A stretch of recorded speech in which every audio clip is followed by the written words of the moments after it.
오늘 우리에게 주신 하나님 말씀은 창세기 37장 1절에서 4절 말씀입니다. 37장 1절에서 4절 말씀입니다.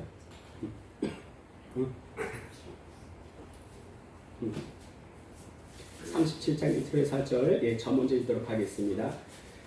야곱이 가나안 땅 곧 그의 아버지가 거류하던 땅에 거주하였으니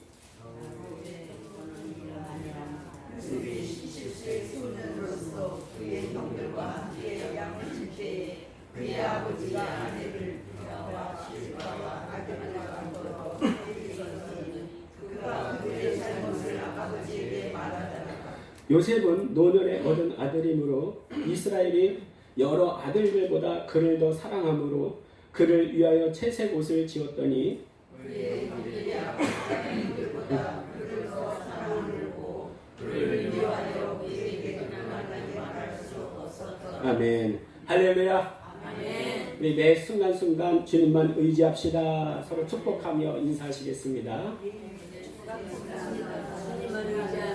주님만 의지합시다. 오늘도 말씀 듣기 전에 우리 마음을 하나님께 고백하고 시작하겠습니다. 그럼 저를 따라하겠습니다. 성령님 말씀하소서. 성령님 말씀하소서. 내가 듣겠습니다. 내가 듣겠습니다. 성령님 깨닫게 하소서. 성령님 깨닫게 하소서. 내 마음 문을 열어 주시옵소서. 내 마음 문을 열어 주시옵소서. 아멘. 아멘. 누구에게나 힘들고 어려운 때가 있습니다. 못 견디기 힘들 때 불신자들은 어떤 특별한 일이 일어나서 어떤 상황이 반전됐으면 좋겠다 생각을 하고 정말 견딜 수 없을 땐 극단적인 선택을 하기도 합니다. 그리스도인들은 어떨까요? 별반 다르지 않은 것 같아요. 힘들고 어려울 때는 어떤 특별한 일이 일어나서 이 상황이 완전 뒤바뀌었으면 좋겠다 생각합니다. 그러나 그리스도인으로서 절대 하지 말아야 할 것은 극단적 선택이에요. 자살입니다. 자살이에요. 그러나 그리스도인들하고 알려져 있는 수많은 유명한 사람들이 극단적 선택을 하는 것을 보게 됩니다. 그들의 상황이 이해되지 않는 건 아니지만요, 절대 하지 말아야 할 것이 자살이에요. 억눌린 상황 속에서도 그 마음만은 하나님을 바라보고 긍정적인 마음을 가져야 할 것입니다. 물론 긍정적인 마음이 믿음은 아니에요. 그러나 믿음 안에는 긍정적인 마음도 포함되어 있습니다. 우리 찬양 중에 할 수 있다 하면 된다 해보자 이런 찬양이 있습니다. 그게 사람 노력으로 되냐? 이게 아니고요. 신앙에는요, 적극적 행위, 긍정적인 마음도 포함되어 있다는 것을 우리는 기억해야 할 것입니다. 어렵고 힘들 때요, 말씀을 떠올리면서 하나님이 도우시리라, 기적이 일어나리라 살려고 몸부림칠 때 하나님께서 도우시는 것을 여러 번 경험할 수가 있었습니다. 하나님은 살려고 하는 자를 살려주십니다. 유튜브에서 어떤 의사가 하는 말을 들었는데요, 의학적으로 고치기 힘든 중증 환자 중에서도 생애 의지가 불타는 사람, 나는 살리라 소망을 가진 사람들이 더 고침받을 확률이 훨씬 더 높다는 말을 들은 적이 있습니다. 이거는요, 단지 위로 차원이 아닙니다. 정말 실제입니다. 그리스도인들에게는요, 최고의 소망이 있습니다. 나에게 최고의 소망은 뭐예요? 그것은 우리의 본향이 확실히 존재한다는 거예요. 이보다 더한 위로 있습니까? 이보다 더한 소망이 있습니까? 그렇지 않아요. 우리의 본향은 분명히 존재합니다. 며칠 전 11월 20일 날이요, 제가 산하에 공터 나갔더니 거기서 산신제를 지내더라고요. 1년에 한 번씩 산신제를 지내나 봐요. 3시에 시작한다기에 제가 한 10분 빨리 가서 구경하려고 그 자리에 섰습니다. 3시 되고 3시 10분 되고 20분 돼도 도무지 하려고 하지 않는 거예요. 기다려 지쳐서 그냥 내려왔습니다. 조그만 바위가 있었는데 그 바위에서 저들을 쭉 내려다보면서 아이고, 이 지옥 갈 사람들아, 왜 이렇게 무지하고 이렇게 가슴 졸이다가 내려온 적이 있습니다. 그들 나름대로는요, 시끌벅적 행사를 준비하고 또 뭔가의 소망을 찾기 위해서 제사를 지내지만 사실은 진짜 소망을 모르기 때문에 그러는 거예요. 진짜 소망이 뭔가 우리 창세기 오늘 읽었는데 37장 1절 다시 읽어보겠습니다. 시작. 야곱이 가나안 땅 곧 그의 아버지가 거류하던 땅에 거주하였으니 지금 현재 야곱은요 이삭이 거류하던 땅에 살고 있습니다. 거기가 어디예요? 헤브론. 제가 이전에 우리 교인들한테 말씀드린 적이 있는데요. 헤브론 하면 뭐를 떠올리라 그랬습니까? 헤브론 하면 박장한만해요. 헤븐 천국을 떠올리라 그런 말씀을 드렸습니다. 왜요? 헤브론에 뭐가 있기에 막벨라 굴이 있습니다. 예. 단순히 막벨라 굴은요 무덤의 의미가 아니고 우리 신앙생활 전체를 압축한 상징이에요. 예. 그 의미하는 첫째가 뭔가 아브라함은 보지 못했으나 약속에 따른 믿음과 순종의 표현입니다. 순종의 상징이에요. 예. 그래서 히브리서 11장은 이를 보고 멀리서 환영하고 믿음으로 붙잡았다 이렇게 말씀하십니다. 말에 좀 어폐가 있지 않습니까? 멀리서 환영하고 거리가 있어요. 근데 붙잡았답니다. 붙잡을 정도면 먼 게 아니잖아요. 그런데 뭘로 붙잡았다? 믿음으로 붙잡았다 말씀하십니다. 그래서 히브리서 11장은 믿음은 바라는 것들의 실상이요 이렇게 말씀하고 있어요. 막걸라울의 두 번째 의미가 뭡니까? 나는 이 땅의 시민이 아니고 하나님 나라 시민입니다. 이거예요. 하나님 나라 시민입니다. 아브라함이 막벨라 굴을 살 때 한 말이 있는데요. 나는 당신들 중에 나그네요 말합니다. 찬양 중에 나는 약한 나그네요 이 슬픈 세상을 가며 이런 찬양이죠. 이 슬픈 세상을 향한 난 나그네라 나그네라. 예. 우리에게 이 땅은 지나가는 통로 과정이지 영원히 거할 것은 아닙니다. 예. 그래서 이 땅에서 내가 나그네임을 인식하고 부활을 향한 기다림의 장소가 바로 막벨라굴이에요. 바로 그곳이 교회입니다. 우리는 다 그리스도인이에요. 예. 근데 그리스도인을 다른 말로 한다면 이 세상에서 나그네로 살아가는 자, 이게 그리스도인입니다. 이 의미가 어디에 담겨 있는 거예요? 헤브론의 막벨라굴. 예.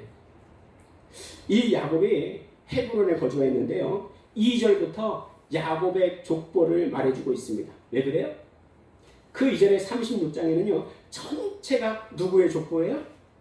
세일에 사는 에서의 족보입니다. 우리 교인들한테 말씀을 드렸는데요. 36장은 에서로 시작해서 에서로 끝납니다. 보이는 것만 쫓아서 정말 평생을 살아가는 하나님의 계획과는 상관없는 불신자의 족보가 36장이라면 37장부터는요. 하나님 나라와 상관이 있는 보이지 않는 것을 향해서 믿음의 길을 걸어가는 하나님 백성의 족보가 37장에 기록되어 있습니다. 근데 신기한 게요. 야곱의 족보를 말하면서 요셉부터 이야기하고 있습니다. 우리가 알듯이 끝에서 두 번째가 바로 요셉이거든요. 근데 요셉부터 시작해요. 왜 그럴까요? 야곱의 가문은 요셉을 중심으로 재편되고 흘러갑니다. 예. 요셉이 없었다면요, 기근과 가뭄이 일어났을 때 다 죽었을 거예요. 요셉이 없었다면 애국으로 흘러 들어가지도 못했을 겁니다. 요셉이 없었다면 이스라엘에는 민족 공동체가 형성되지도 못했을 거예요. 예. 그래서 야곱 가문의 생존과 또 앞으로의 미래는 사실상 요셉에 의해 결정된다고 해도 과언이 아닐 것입니다. 네. 요셉 대단하죠. 대단한 요셉이죠. 그런데요, 이 요셉이 나중에 이 모든 일을 겪고 어떻게 고백하는가 우리 주보에 있는데요. 창세기 45장 7절, 8절 한 절씩 교독하겠습니다. 45장 7절, 8절 네, 제가 먼저 읽겠습니다. 하나님이 큰 구원으로 당신들의 생명을 보존하시고 당신들의 후손을 세상에 주시려고 나를 당신들보다 먼저 보내셨나니 그런즉 나를 보내는 당신들이 하나님이시라.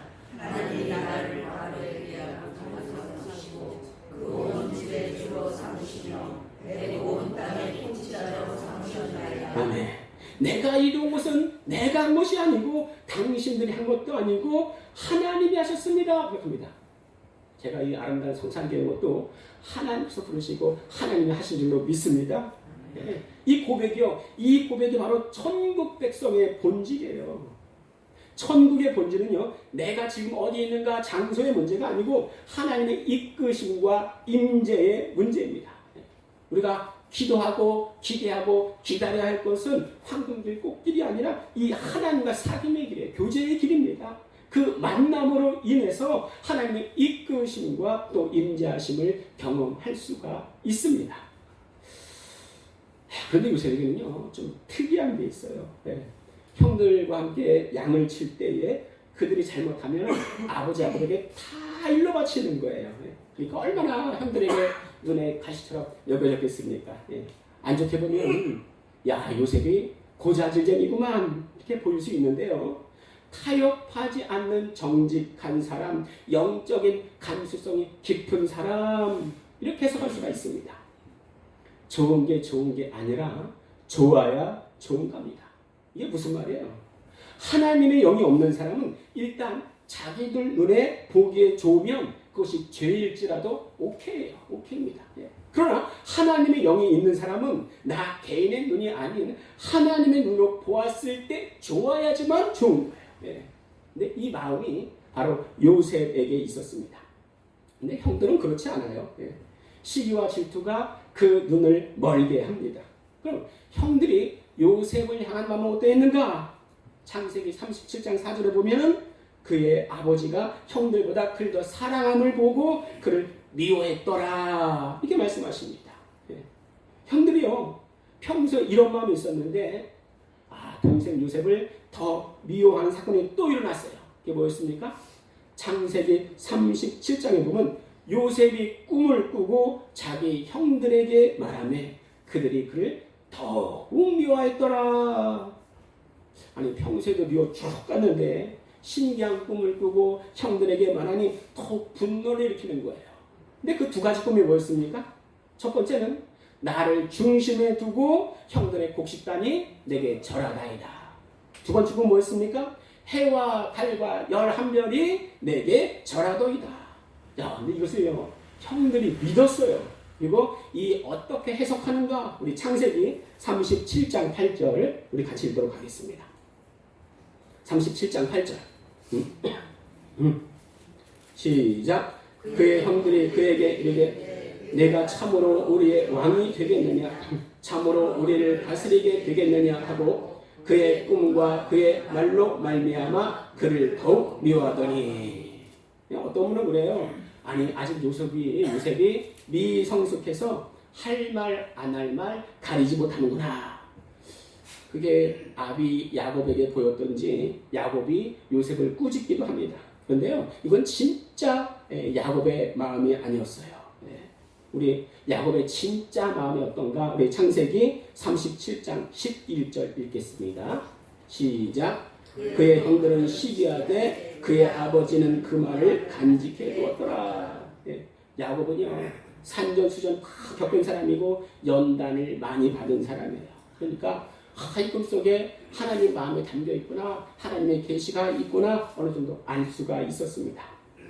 자, 근데요 이렇게 귀하게 여김받고 사랑받던 요셉이 37장이 다 가기 전에 역전이 되어버려요. 역전이. 우리 37장 23절 24절 우리 한 절씩 읽도록 하겠습니다. 요셉이 형들에게 이르매 그의 형들이 요셉의 옷 곧 그가 입은 채색 옷을 벗기고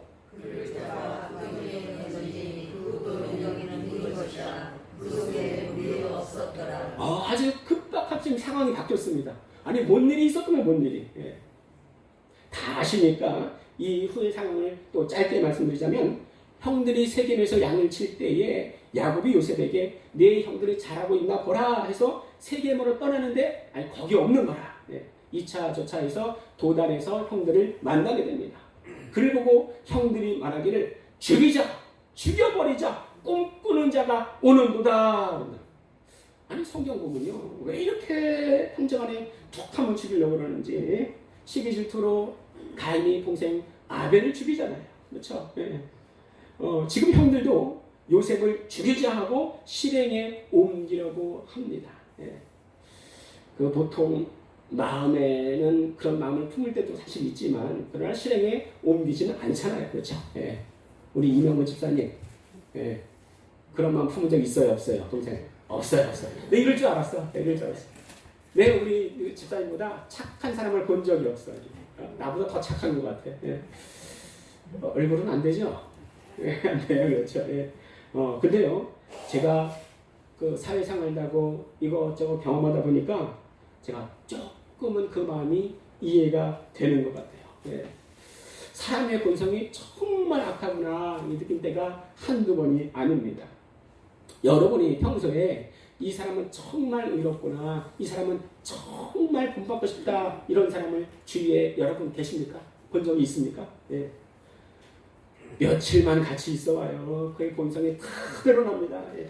가끔 만나니까 좋죠. 예. 제가 요새 너무나 마음에 와닿는 그 글귀를 본 적이 있는데요. 제가 조금 편집했어요. 예. 천국을 살기 위하여 60이 넘으면 버려야 할 3가지 이런 글이 있더라고요. 예. 제가 60이 점점 가까이 다가오니까 이게 남에게 하는 말 같지가 않아요. 예. 그러니까 60 넘으면은 버려야 할 3위가 고집이랍니다. 고집. 그 사람도 변하고 세상도 변해요. 그런데 자기의 생각만 옳다고 믿는 그 순간부터 인생은 멈춰버린다고 합니다. 예. 고집쌤은요, 생각이 좁아져요. 예. 교회 안에서 마찬가지예요. 성경을 볼 때도요, 내 해석만 알아. 우리 교회만 구원이 있어. 다른 사람의 신앙생활은 다 엉망진창 같아. 이러니까 사단이 나고 또 이단이 나오는 겁니다. 여러분 혹시 이단 만나서 성경을 논해본 적이 있습니까? 성경 보여주고요. 그렇게 딱 해도요, 받아들이지 않습니다. 얼마나 고집스러운지 몰라요. 그래서 그 이후부터는 이단 만나면 그냥 가시라고. 이게 상정하죠. 고집이 호통이 아닙니다. 60이 넘어야 돼요. 자, 60 넘으면 버려야 할 2위가 있는데 욕심이래요. 욕심. 그 60 이후의 욕심은 발전이 아니라 집착이랍니다. 이 시기의 진짜 부유함은 내 소유의 많고 적음이 아니라 덜 필요함을 인식하는 게 진짜 부유함이라는 거예요. 저는 이 말을 들으면서요, 뭔가 머리에 띵 하고 맞는 것 같았습니다. 제가 우리 교회에 부임하고 한 벌써 1년 9개월 정도 되는데요. 교회의 결핍을 채우기 위해 노력을 했습니다. 그리고 점점 바뀌어지는 모습을 보면서 기쁨이었어요. 처음에 왔더니 작년 3월이죠. 처음에 왔더니 전 공기에 참 민감한데 자꾸 자세히 보신 분들은 알 수 있을 거예요. 마른 기침을 합니다. 예. 공기가 안 좋으면 가슴이 답답해요. 예. 가슴에 뭔가 확 눌리는 그런 증상이 있습니다. 근데 저만 그걸 느낀 게 아니더라고요. 그 작년 초 한 3월, 4월 제 그 동기 목사님이 오셔서 여기서 이 자리에서 얘기를 하는데, 형님, 저보다 나이가 어리니까, 형님 여기 있지 말고 밖에 나가서 얘기합시다. 숨을 못 쉬겠어 그러는 거예요. 네. 제가 실제로 작년에 많이 했던 기도 중에 하나가요, 하나님 이곳에 천국의 공기를 내려 주시옵소서, 이렇게 기도를 많이 했습니다. 지금 여기 앉아 계신 분들은 지금 천국의 공기를 맡고 계신 거예요, 지금. 예. 기도하고 나서 당근 마켓에서 공기청정기도 사고 또 제습기도 사고, 또 작년 겨울에 우리 교회는 뜨거운 물이 안 나왔어요. 찬물만 나왔으면 수요. 너무 차가웠어요. 근데 올해는요, 전기 온수기를 해서 뜨거운 물이 나와요. 뜨거운 물로 손 닦습니다. 얼마나 좋은지 몰라요. 자꾸 채워지는 모습을 보고 감사가 절로나고 또 뿌듯함도 느꼈습니다. 이게 나쁜 게 아니죠. 예. 자, 그러나 보세요. 대부분의 많은 사람들은 있으면서도 왜 계속 채우려고 하는가? 자기 안에 공허를 가리기 위해서 자꾸 채우려는 모습을 봅니다. 이거는 피할 수가 없는 것 같아요. 여러분, 해본 곧 천국을 내 안에 소유하지 못하면요, 보여지는 곳으로 천국을 삼으려고 합니다. 보여지는 곳으로 천국의 기쁨을 얻고 싶은 게 사람들의 본능이에요. 네. 더 가지지 않아도 풍요임을 깨닫고 충분합니다. 이렇게 덜 필요함을 느끼는 것, 이것이 바로 천국 사는 지름길이라는 거죠. 제가 2주 전에 그날도 건빵과 음료를 들고 전도를 나가는데요. 또 그 시점에 어떤 지인 목사님께서 자신의 교회에서 전도하는 모습을 사진으로 보내오셨어요. 근데 10여 명의 교인들과 함께 또 기타를 치면서 전도하는데 얼마나 부러운지 몰라요. 얼마나 부러운지. 그래서 내게도 나와 마음을 같이 하는 단 한 명의 전도자가 있었으면 좋겠습니다. 이제 그런 생각을 하고 전도를 시작했습니다. 이 앞에 정수 초등학교가 있는데요. 그 내리막길이 있어요. 그 내리막길에 보니까 어떤 70대 초반의 몇 분이 쭉 올라오시더라고요. 그래서 제가 안녕하세요 인사를 했습니다. 전도하려고 전도했더니 안녕하세요 그랬더니 그분이 하는 말이 저는 김희철 목사님을 위하여 기도하고 있습니다 그러는 거예요. 그래서 자세히 봤습니다. 혹시 장석교회 권사님이신가? 뚫어지게 봤는데 아니에요. 아니 저를 어떻게 아세요? 그랬더니 그분이 하시는 말씀이 제가 이전에 전도하는 그 건빵의 스티커를 보고 그 문구가 얼마나 감동이 됐는지 그때부터 김희철 목사님을 기도한다는 거예요. 너무나 감사해서 너무나 감사했습니다. 그분이 어디 순복음 교회 이름 잊어먹었는데 순복음 교회 권사님이래요. 감동했어요. 그래 나 혼자면 어떠냐 이렇게 전도할 수 있다는 게 은혜고 은총 아닌가 하는 생각이 들었습니다. 그래서 아주 신나게 그날은 전도를 했어요. 내 현재의 삶이 하나님 주신 것임을 알고 더 욕심내지 않고 만족하는 것 이게 바로 천국을 누린다는 거죠. 누리는 비결이라는 거죠. 한번 따라해 보실까요?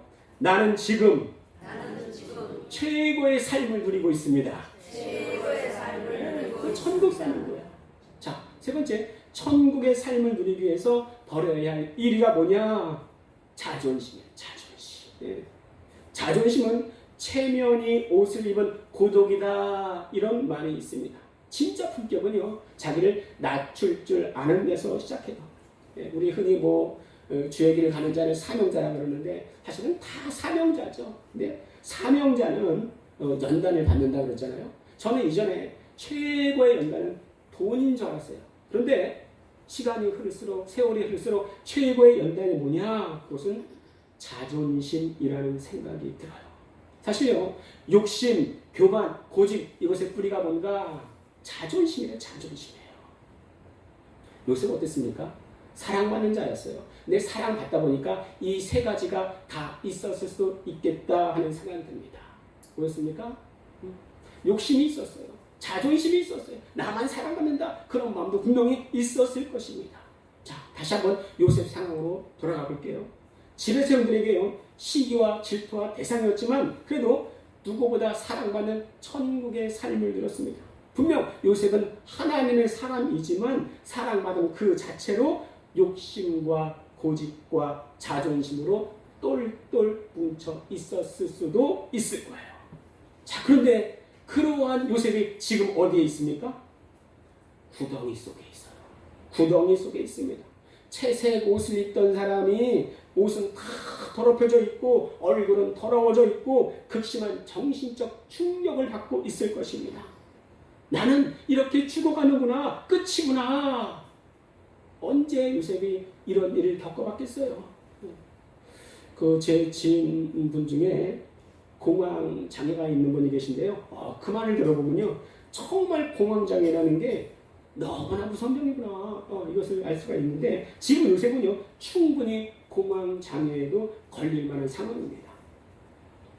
그래도 아버지 집에 있을 때는 천국 누렸잖아요. 그런데 지금은 헤어나올 수 없는 지옥 같은 구덩이 속에 함몰되어 있습니다. 어떻게 하냐고요? 이거 어떻게 하냐고요? 제가 이렇게 말해도요, 사실 우리 모두는 정답을 알고 있습니다. 그렇죠? 뭐예요? 히브리서 12장 2절에 믿음의 주여 또 온전케 하시는 이인 예수 바라보자. 근데요, 솔직히 말해서요, 목사인 저도 이게 안 될 때가 있어요. 목사가요, 유사 전능성이 있는 게 아니에요. 목사도 얼마나 부족하고 약함에 처해 있는지 모릅니다. 그러나 하나님의 말씀이 곧 예수께서 정답인지 알고 예수님 향해서 하나님 말씀을 달력하는 것뿐이에요. 주님 말씀 붙잡고 포기하지 않습니다. 힘들고 어려울 때 극단적 선택을 하는 것만 자살이 아니고 내 마음의 자살도 있어요. 네. 낙담할 수 있습니다. 그러나 포기해서는 안 돼요. 내 마음의 포기, 내 마음의 자살이 내 육신의 자살로 충분히 이어질 수가 있습니다. 내가 하나님보다 강한 자입니까? 하나님이 포기하지 않으신다는데 내가 왜 포기해요? 포기는 부활단을 쓴 영어라고요? 배추살단 쓰려면 배추살단. 힘들고 어려울 때요. 힘들고 어려울 때 그 가운데서 절망하고 낙담하고 포기하고 있으면 계속 지옥의 구덩이를 경험하는 겁니다. 이게 내 마음의 자살이에요. 그런 상황에 진열에 있을지라도 내가 영적으로 더 강해져야 되겠구나, 더 하나님 바라봐야겠구나 몸부림을 칠 때 그것은 지옥으로 향하는 길목이 아니라 오히려 하나님의 품에 안길 수 있는 더 좋은 천국을 향하는 문이 되어질 것입니다. 쉽나요? 아니요, 쉽지 않습니다. 조건이 있어요. 천국을 향하는 이 조건이 있다고요. 그게 뭐예요? 결과를 알면. 결과를 알면. 그 결과가 뭐예요? 다시 한번 우리 창세기 45장 7절, 8절 우리가 또 한 절씩 고백하도록 하겠습니다. 45장 7절 하나님이 큰 구원으로 당신들의 생명을 보존하고 당신들의 후손을 세상에 두시려고 나를 당신들보다 먼저 보내셨나니 그런즉 나를 이리로 보내니는 당신들이 아니요 하나님이시라. 하나님이 나를 아벨에게 아버지로 삼으시고 그 온 집의 주로 삼으시며 내고 온 땅에 친자로 삼으셨나이다. 아멘. 그래서 신앙이 뭐예요? 신앙은요 결과를 미리 알고 달려가는 아주 힘든 전쟁, 이게 바로 신앙이에요. 쉽나요? 쉽지 않아요. 신앙생활이 쉽지 않습니다. 그러나 결과를 알면 우리가 승리로 달려갈 수가 있어요. 다시 한번 따라해볼까요? 신앙은 결과를 미리 알고 달려가는 아주 힘든 전쟁입니다. 그렇습니다. 우리가 어떤 기가 막힌 순간에도 하나님은 불꽃 같은 눈으로 우리를 보시고 여전히 우리를 사랑하시고 우리를 인도하신다는 것을 기억하시기 바랍니다. 그런 사람에게 하나님은 신묘낙직한 하나님으로 나타나실 거예요. 우리 마지막으로 로마서 8장 35절 읽고 기도하겠습니다. 로마서 8장 35절 로마서 8장 35절 같이 읽겠습니다. 시작. 누가 우리를 그리스도의 사랑에서 끊으리요? 환난이나 곤고나 박해나 기근이나 적신이나 위험이나 칼이랴. 그렇습니다. 바로 이 마지막 볼 수 있다면, 결과를 볼 수만 있다면 요셉이 빠졌던 지옥 같은 구덩이는 천국으로 향하는 야곱이 보았던 베델의 장소가 될 수 있음을 믿습니다. 아멘. 이 시간에 함께 기도하겠는데요. 첫 번째는 누구에게나 어려움은 있습니다. 근데 이 어려움에서 지옥을 발견하는 것이 아니라 그 속에서도 천국으로 향하는 문을 발견하고 기뻐하게 하여 주시옵소서.